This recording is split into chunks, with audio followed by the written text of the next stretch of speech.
Hello, this is Richard Wilson from the Family Office Club with a quick Monday mandate update.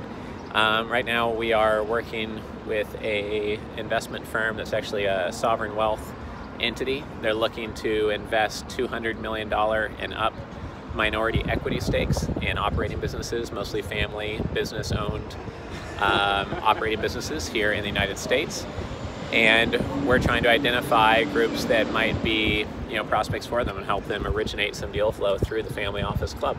So that's what we're working on this week, traveling around for a few of our events and speaking engagements, but that's the main client focus. If you or someone you know is a family-run business that's looking for a minority equity owner to join your cap table, and their valuation is at the point where this sovereign group could be investing $200 million, $300 million, up to $1 billion as a minority equity position within the company, I'd love to connect with you. Please connect with me directly at richard@familyoffices.com. Learn more about what we are up to. Please visit familyoffices.com.